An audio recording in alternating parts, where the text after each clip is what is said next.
TV 타임즈. 더마카와 함께 시선 집중의 문을 열겠습니다. 어서 오세요. 네, 안녕하세요. 더마카입니다. 오늘도 삐딱선정신에 입각해서 주요 뉴스 챙겨 드릴 텐데요. 네. 김진선 님이 오늘은 삐딱선 말고 시원한 스트레이트 한 방 날리는 시선 집중 기대하겠습니다. 네. 준비하셨어요? 글쎄요. 네, 한번 일단 들어보시고. 네. 네, 토토로님은 매일 같은 출근 시간인데 어둠이 점점 깊어지는 걸 보니 겨울이 깊어가나 봅니다. 겨울이 깊어갈수록 봄도 빨리 오겠죠? 이제 초입인데 뭐 겨울이 뭐 벌써 봄이요 보면 네. 꼭 이렇게 제가 초를 쳐죠. 네, 그죠? 초를 치시네요. 월요일부터. 네. 네, 봄이 빨리 오겠죠. 추위가 깊어지면. 네. AS 타임 가시죠. 네, 카타르 월드컵 이제는 16강입니다. 우리나라가 포르투갈을 이기고 극적으로 16강에 합류했는데요. 그러게요. 참고로 네. JB는 질 거라고 했지만 우리나라 선수들은 이겼습니다. 그런 걸 방송에서 얘기해요. 네. 하여간. 네. 근데 피파가 재미있는 분석을 내놨더라고요. 피파가 조별리그 40경기를 분석한 결과 가장 시끄러웠던 경기가 대한민국 우루과이전이었다고요? 그러게요. 131데시벨을 기록을 했다는 거 아니겠습니까? 이게 락 콘서트장 오, 소음이라고 합니다. 그다음에 또 4등이 뭐냐면 한국 가나전이었다고 합니다. 이때는 122데시벨을 기록을 했다고 하는데 더 중요한 거. 조금 전에 더마카가 이제 40경기를 분석을 했다고 하잖아요. 네. 조별리그는 48경기니까 8경기가 빠졌는데 아, 그 가운데 뭐가 있느냐? 한국 포르투갈전이 있다라. 아마 제가 볼 때는 아마 있었다면- 그게 지금까 최고 기록 아니었을까 그러니까요. 싶은데. 있었다면 그게 1등하지 않았을까. 중계방송 보는 내내 대한민국 소리가 들리던데. 그러니까 뭐 그만큼 우리 응원이 뜨거웠다. 이렇게 보면 되겠죠? K-팝 이전에 K 응원이 있었던 거는 세계가 다 아는 일이거든요. 원조가 우리나라 아니겠습니까? 뭐 더 설명할 필요가 뭐가 있겠습니까? 네. 제가 볼 때는 이게 브라질을 이기는 승리 비법 가운데 하나일 수가 있다. 왜? 스타디움을 그냥 우리 홈으로 만들어 버리면 되는 거잖아요. 그렇죠?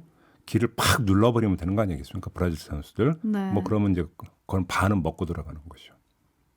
이게 비법이다. 이 말씀을 드리겠습니다. 이 비법을 이렇게 대놓고 얘기해서 먹힐지 모르겠지만. 아니 어차피 이건 뭐 다 아는 거니까. 네. 네, 어쨌든 내일 새벽 잠은 다 잤어요. 그렇죠? 내일 새벽에 우리 선수들 화이팅 해주시고요. 1233님이 이기든 지든 승부의 결과와 상관없이 감동에 감동을 더해가는 우리 축구대표팀 내일 새벽에도 열심히 응원하겠습니다. 맘 같아서는 꽹과리, 북, 태평소 이런 거 막 특송으로 보내주고 싶다니까요. 그죠?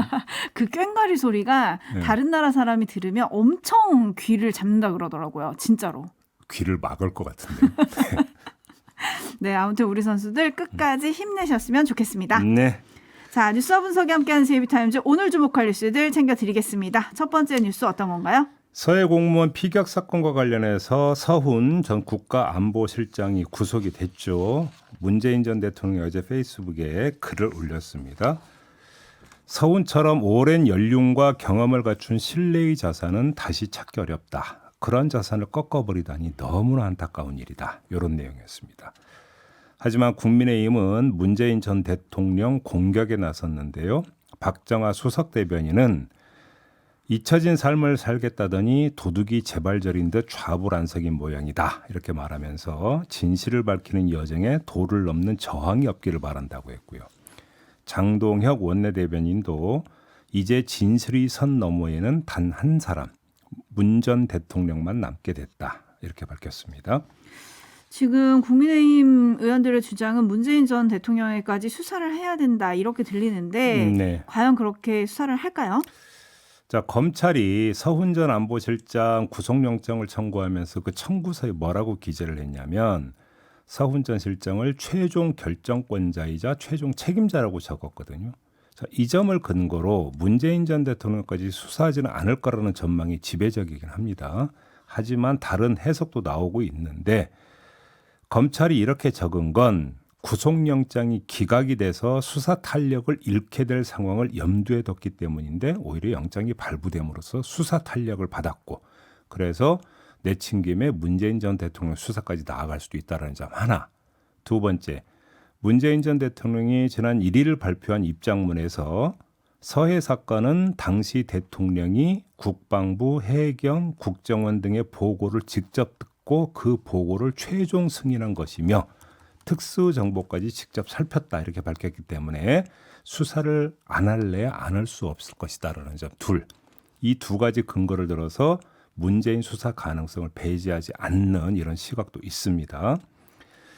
자, 바로 여기서 다른 포인트가 도출이 되는데요. 바로 이런 전망을 한번 문재인 전 대통령한테 대입을 해보죠.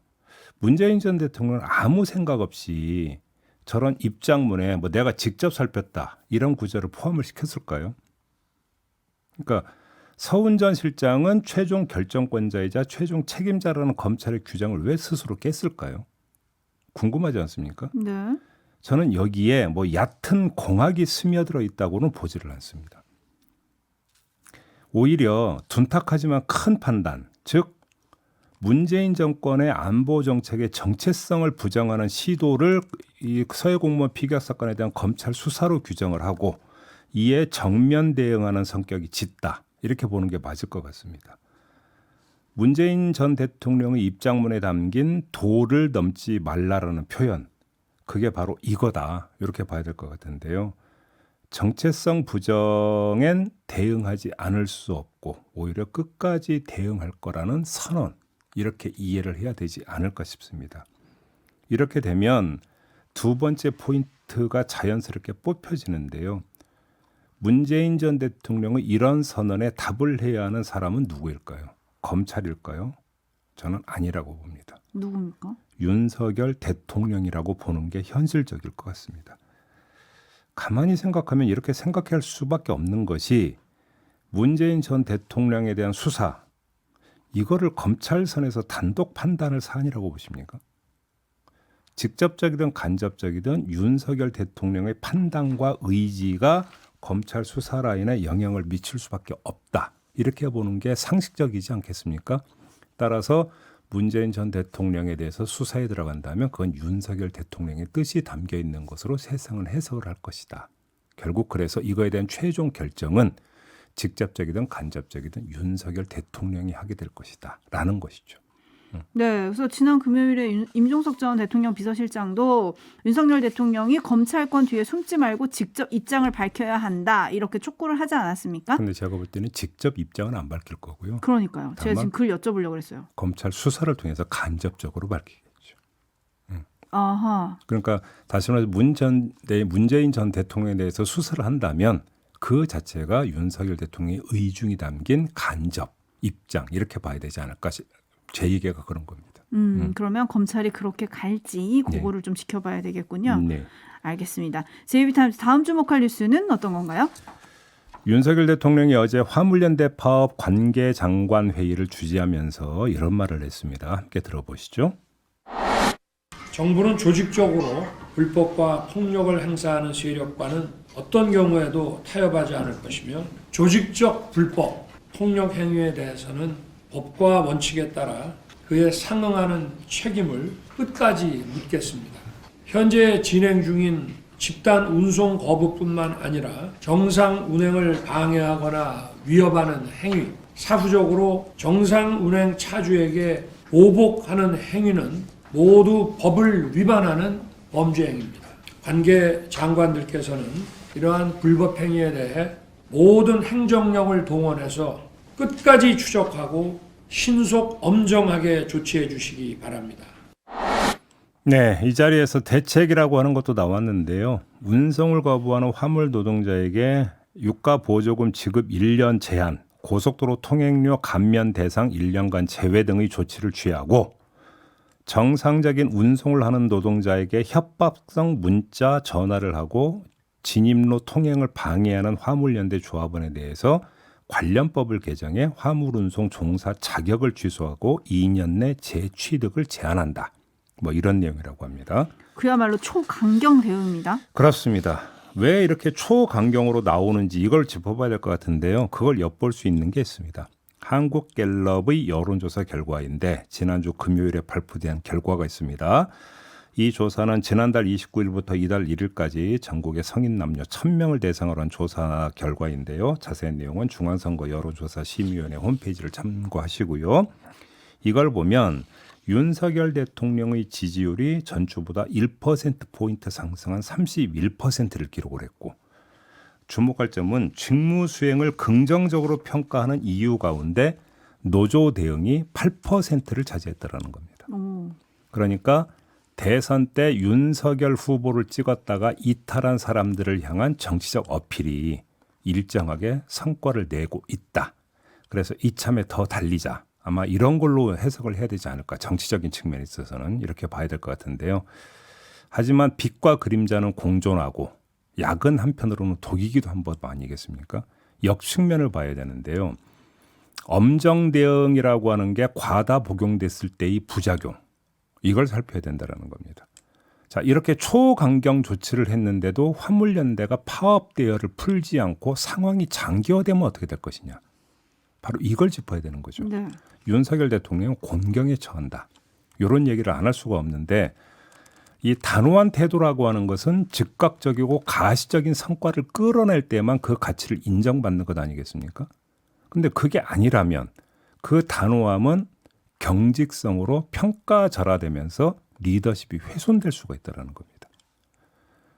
다시 확인하지만 세상사 가운데 일방적인 건 없는 거죠. 그러니까 윤석열 대통령은 화물연대의 단호함과 엄정함을 퍼붓고 있지만 꼭 그만큼 윤석열 대통령의 정치적 성패, 그 지분을 화물연대가 쥐고 있기도 하다. 요 점을 좀 먼저 말씀을 드려야 될 것 같고요. 자, 그런 점에서 놓고 볼 때 이 구도가 극단적인 KO 승, KO 패로 갈 것이냐 아니냐 이건 좀 따져봐야 되는 건데 여기에는 다른 변수가 하나가 있다는 어떤 겁니다. 거죠? 자, 화물연대와 정부 간의 원만한 협상과 원만한 타결을 기대할 단계는 넘어섰다고 봐야 되겠죠. 그렇죠?